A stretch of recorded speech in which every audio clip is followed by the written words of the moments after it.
All right, so you started your kettlebell journey and you're getting low back pain, tension, not so much injury, but tension, right? And that's most likely because you're rounding at the back in the hinging pattern or the squatting pattern. So we're gonna give you some ideas on how you can perfect this movement and learn how your body moves when kettlebell training, all right? So the first one is the dowel. You can use a broomstick, whatever it is. That's just a pipe or a stick.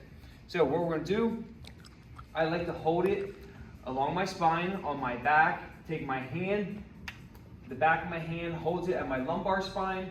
So from here, what you want to do is make sure 3 key points are connecting. We have the head, the thoracic spine, which is the center of the back, and the tailbone. From here, you want to take a standard width, shoulder width in your feet. Hold the pipe on your back and your lumbar spine. From here, you want to bend at the hips and your knees and fold over. Now, in this bottom position, all 3 points should still be touching, the head, thoracic spine, and tailbone. Now, if you're rounding the lower back, it's going to come off your tailbone. So you're closing off the rib cage in the pelvis area. We don't want that. We want to keep it nice and open. I always say keep your rib cage forward or rib cage up. All right? Also, if you're coming down and rounding at the upper back, it's going to come off of your forehead. We don't want that either. You want to try to keep everything as neutral as possible at the bottom of that swing. Another thing is, do I squat or do I hinge? Understand there is a difference between squatting and hinging. Okay? Ideally, depending on the hamstring flexibility, you can fold over as much as you need to, as long as you're maintaining that flat neutral spine. At the same time, you do have to bend your knees. Okay, a lot of things when people think of hinging, you don't squat so they don't bend their knees. They're only trying to bend at the hips. No, it's critical you bend your knees, and you just have to make it the same timing of your hips. So as you're folding over, the knees bend at the same time, and we're here. Just think about vertical shifts instead of having your knees come forward like a squat. Cool? So practice this, grab your dowel, put it on your back, look at yourself in the mirror. So if the camera was a mirror and I'm looking at you, just watch as you fold over and stand. And you really shouldn't need the second hand. You should be able just to hold it at the neck area to keep that, that posture.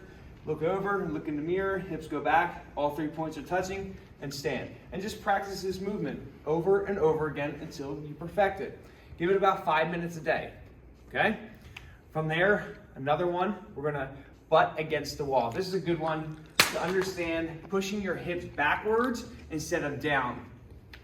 A good setup is to have your feet on the wall, put 1 foot out in front, and then step to the side. Now your foot out from the wall. Feet maintain shoulder width or swing ready or squat ready position. From here, put your hands on your hips, push your butt backwards, and try to reach for the wall. Remember, we're maintaining that flat neutral spine we just worked on with that pipe. Hips go back, butt touches the wall, stand up tall. Inhale down, exhale at the top. This is your hinging or swing movement or pattern, okay? So butt touches the wall and stand. You'll notice if you squat, your butt won't touch the wall. We want our butt to touch the wall, okay? Now again, the knees and the hips bend at the same time. Don't reach with your hips and then bend the knees. We want everything to move together. Cool? Excellent. Now, if you're too far away from the wall, just slide your feet back until you get comfortable pushing your butt backwards. And you can always go further as well. Okay? That was a little too far for me. Anyway, another one, and your last one is going to help you out, facing the wall and squatting. So from here, ideally over time, you want your toes on the wall, but take about half a foot back, look at the wall. You can go arms up, arms out to the side, arms behind your back, whatever it may be. You're just gonna squat down, and this is gonna help you keep your back in a neutral, upright, vertical position as you squat down and stand up. So when you squat with a kettlebell, the majority of the time you have the bell in the front of you, whether it's a rack or in the goblet squat position.